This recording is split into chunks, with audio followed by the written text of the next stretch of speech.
Hello, welcome to today's video with me, Cambridge David. Today we're going to learn about one of the most common mistakes made by Chinese students.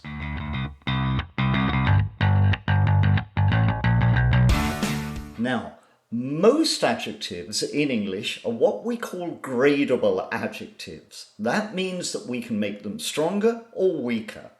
For example, if we say your English is good, we could say it's very good, it's extremely good, it's fairly good, it's quite good, or it's not very good.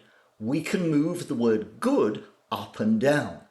Similarly, if I describe the weather in hot, well, today in Cambridge, the weather is very hot, extremely hot.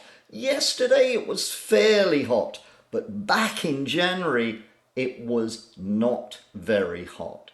It can move up and down. And words like happy or nice are similar to that. But some adjectives are what we call ungradable adjectives. They're already at the extreme, either at the very top or the very bottom, and therefore we can't add the word very in front of them. For example, I can say that your English is amazing. It is tremendous. But I can't say it is very amazing because it's already at the top. My friend's English is terrible. I can't say very terrible because terrible already means very bad.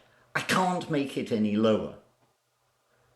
Similarly, if I'm thinking about the weather, instead of saying hot, I could use the ungradable adjective boiling or freezing, but I can't say very boiling because boiling already means very hot, just as freezing means very cold.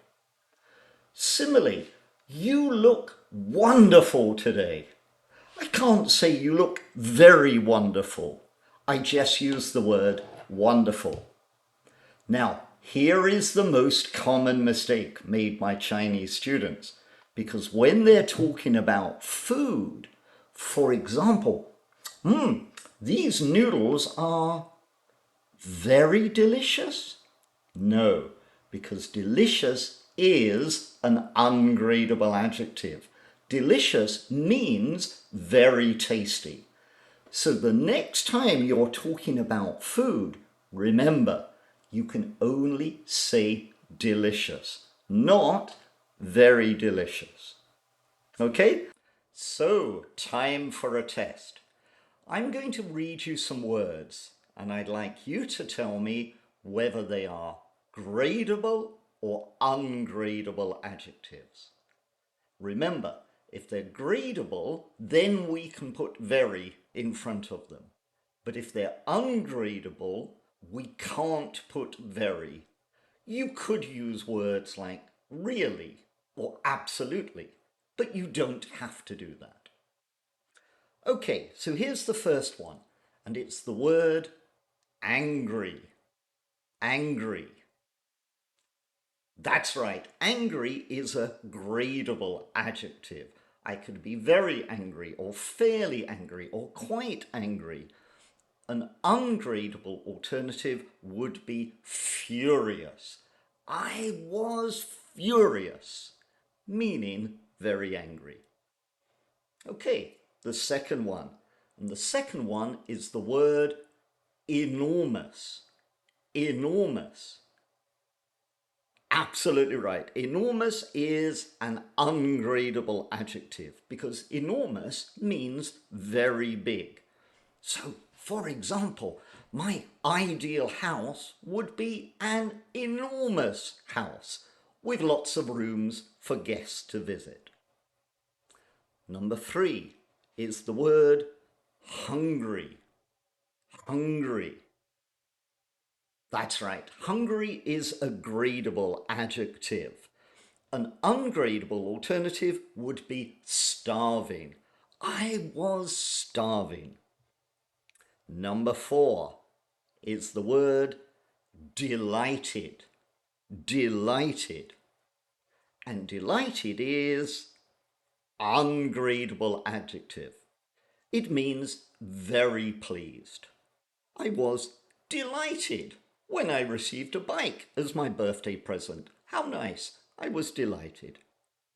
Number 5 is the word amazed. Amazed. Amazed is ungradable. Absolutely right. Amazed means very surprised. Amazed is ungradable. Number 6 is the word valuable. Valuable. And valuable is gradable. It can be very valuable, quite valuable, fairly valuable, not very valuable. But if you wanted to say that something is really valuable as an ungradable adjective, you use the word priceless. For example, the Mona Lisa is priceless. And the final one is the word exhausted. Exhausted. And exhausted is ungradable because exhausted means very tired. After my journey to the Great Wall, I was exhausted, or absolutely exhausted, or really exhausted. Okay, so join me next time for another video with me, Cambridge David.